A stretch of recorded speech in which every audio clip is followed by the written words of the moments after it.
അന്നദാനം കൊടുക്കുകയാണ്. അതിന് ഗവൺമെന്റ് കാര്യം നമ്മൾ ചോറ് കൊടുക്കുകയാണ്, നമ്മൾ കഞ്ഞി കൊടുക്കുകയാണ്, എന്നിട്ട് അവരെ കുടിയും കൊടുക്കുകയാണ്. ഇതെല്ലാം നീക്കേണ്ടി ഒരു പാർട്ടി അവിടെ കേട്ടിട്ടില്ല. സംഘടനകൾ അവിടെ യാതൊരു ഭക്ഷണം കൊടുക്കുന്ന കാര്യമില്ല. ഗവൺമെന്റിന്റെ ഉത്തരവാദിത്തമാണ്, ഗവൺമെന്റ് പഠിക്കേണ്ടതാണ്. അതുകൊണ്ട് ഇനി ഉണ്ടാവുന്നത് ഞങ്ങൾ പറഞ്ഞിട്ട് പോകുന്നു. അതെന്താണ് സാർ ഗവൺമെന്റ് കോളേജുകളിൽ പൊതിച്ചോറ് കൊടുത്താൽ? എനിക്ക് തോന്നുന്നു ഡിവൈഎഫ്ഐ ഏറ്റവും കൂടുതൽ പരിഹാസം പിടിച്ചിട്ടുള്ള ഒരു സംഭവമാണ് ഈ പൊതിച്ചോറ് വിവാദം എന്ന് പറയുന്നത്. സാറ് മനസ്സിലാക്കേണ്ട ഒരു കാര്യം എന്താന്ന് വെച്ച് കഴിഞ്ഞാല്, കുറച്ചെങ്കിലും കയ്യിൽ കാശുണ്ടെങ്കിൽ മാക്സിമം ഒരു 90% ആൾക്കാരും പ്രൈവറ്റ് ഹോസ്പിറ്റലിൽ പോകാനേ നോക്കുള്ളൂ. കാരണം അസുഖം ആയതുകൊണ്ട് നമ്മുടെ ആരോഗ്യമാണല്ലോ. അപ്പം കയ്യിൽ കാശ് കുറവുള്ള ആൾക്കാരാണ് കൂടുതൽ ആൾക്കാരും ഈ മെഡിക്കൽ കോളേജിൽ ഒക്കെ ചികിത്സയ്ക്ക് പോകുന്നത്. അപ്പൊ അവരുടെ കയ്യിൽ ചിലപ്പോൾ കാശ് കാണില്ല, അല്ലെങ്കിൽ ഇപ്പൊ ഒരു രോഗി കിടക്കുമ്പോൾ കൂട്ടിരിക്കാൻ വരുമ്പോഴത്തേക്ക് വീട്ടില് ഫുഡ് വെക്കാനുള്ള ഇത് അവർക്ക് സമയം കിട്ടത്തില്ല.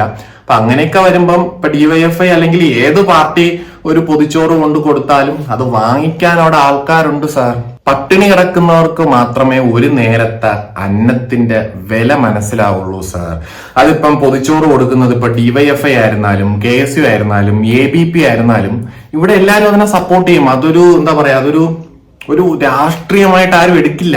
അല്ലെങ്കിൽ ഈ പൊതിച്ചോറ് വാങ്ങിച്ച് കഴിക്കുന്നവരെല്ലാവരും LDF പോകുമെന്നോ അല്ലെങ്കിൽ DYFI ചേരുമെന്നൊന്നും അല്ല. അത് ഒരു നേരത്തെ അന്നം കൊടുക്കുന്നതാണ്. അത് മെഡിക്കൽ കോളേജിലാണ്, പാവപ്പെട്ട ജനങ്ങൾക്കാണ്. അവിടെ കൂട്ടിരിക്കുന്ന ആൾക്കാരായിരിക്കും വീട്ടിൽ ചിലപ്പോൾ വെക്കുന്നത്. അവർക്ക് വീട്ടിൽ പോയി ആഹാരം വെച്ച് കൊണ്ടുവരാനുള്ള ഒരു സ്പേസ് ഉണ്ടാവില്ല, അല്ലെങ്കിൽ ഒരു സമയം കിട്ടില്ല.